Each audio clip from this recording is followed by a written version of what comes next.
Hier, on s'est rendu dans le quartier d'Itawan parce qu'on savait que ça allait bien fêter Halloween là-bas. C'est un quartier hyper festif qui est réputé pour ça. Et j'y suis allée avec des amis et mes filles, dont ma petite de 9 ans.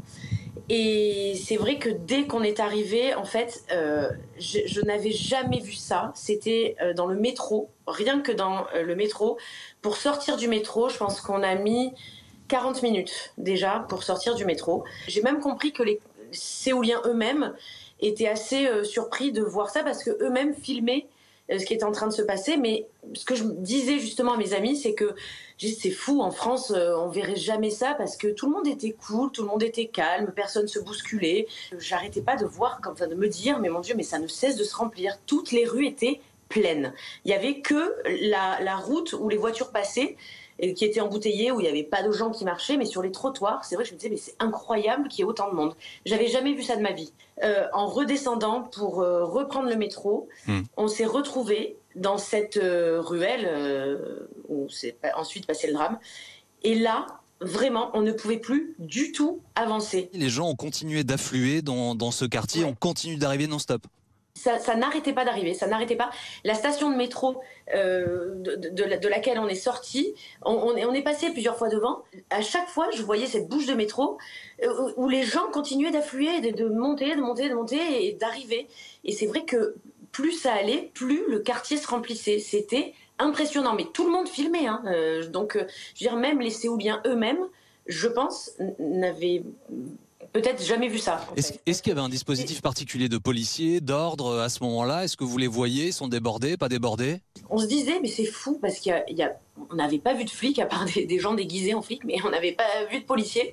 Et je disais, mais il n'y a pas besoin, c'est dingue quand même. Les gens sont respectueux, tout le monde.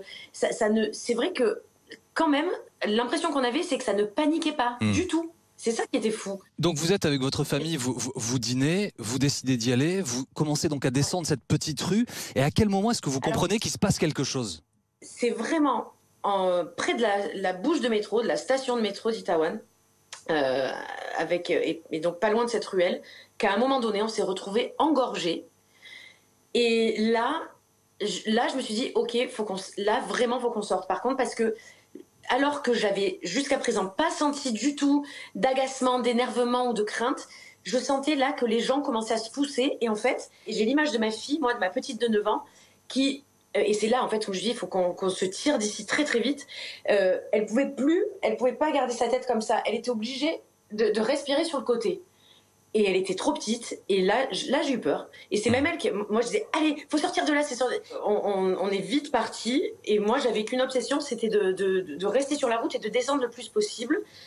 Parce que c'est vrai qu'on sentait que ça commençait à craindre, en fait.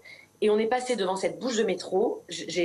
Voilà, et j'ai vu que là, tout était bloqué. J'ai vu la ruelle complètement à l'arrêt. Et on est descendu. Et en fait, du mouvement de foule en lui-même et du drame, la seule chose qu'on a vue, c'est les ambulances. En redescendant, on a commencé à croiser des ambulances. Mais qu'est-ce que vous êtes dit à ce moment-là, Marion? Parce que vous le racontez très bien, vous avez eu peur, vous avez la conscience qu'il y a le danger, sans doute la vision de votre petite fille vous conduit à partir au plus vite. Et quand vous croisez ces ambulances, vous vous dites quoi? Pas une seconde, j'ai pensé au mouvement de foule, en fait. C'est ça qui est fou. Je pense que ce qui a un peu trompé tout le monde, parce qu'on a vu passer des vidéos sur les réseaux sociaux où les gens étaient choqués de voir que ça continuait à danser, ne serait-ce qu'en face ou un peu en haut, alors que des gens étaient en train de mourir suffoqués, en fait. Mais il y avait tellement de musique. Il y avait tellement de cris de joie. Je veux dire, ça dansait dans les rues, tout ça, que je pense que c'est vraiment au moment de l'arrivée des ambulances. Et encore, nous, on était déjà en train de descendre. Et donc les ambulances, j'ai dû... je pense que je me suis dit, il doit y avoir des gens qui font un peu, ou qui ont trop bu, ou, voilà, comme quand il y a beaucoup de monde dans les rues. Mais j'ai pas du tout imaginé du drame qui est en train de se passer, parce que sincèrement, vu que les ambulances étaient déjà en train d'arriver quand on descendait, il semble a priori qu'il y ait déjà eu à ce moment-là des malaises. Un peu la même question, mais un peu plus tard, lorsque vous avez compris ce qui s'était passé, lorsque vous l'avez vu, Il s'est passé quoi dans votre tête? Ce drame, je ne l'ai vu finalement que sur les chaînes d'infos et sur les réseaux sociaux parce que on est parti, on s'est retrouvés, on a pris une bouche de métro bien plus loin, on est rentré, je suis rentrée avec mes filles et là on a eu une alerte de sécurité. Il faut savoir qu'en Corée, quand il y a une catastrophe naturelle ou un gros accident, quelque chose de grave, on reçoit des textos. Et donc, je reçois ce texto en coréen, je le traduis et je comprends qu'il y a des arrêts, en plus, parce qu'en Corée, tant que le décès n'est pas constaté, Oui. voilà, il parle d'arrêt cardiaque. Et donc, j'ai pas tout de suite compris. Enfin, vraiment, il a fallu un temps fou pour que je fasse le lien. Et c'est ma mère, c'est ma mère qui m'a appelée, complètement paniquée parce que l'info avait déjà circulé. Est-ce que vous Et vous, là, vous sentez miraculé? alors franchement, hier soir, pas du tout.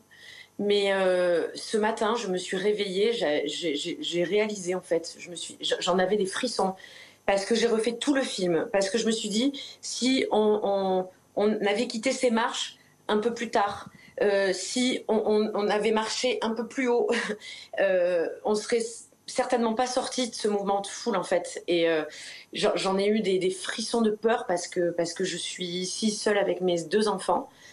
Et c'était terrifiant, quoi. J'ai été terrifiée.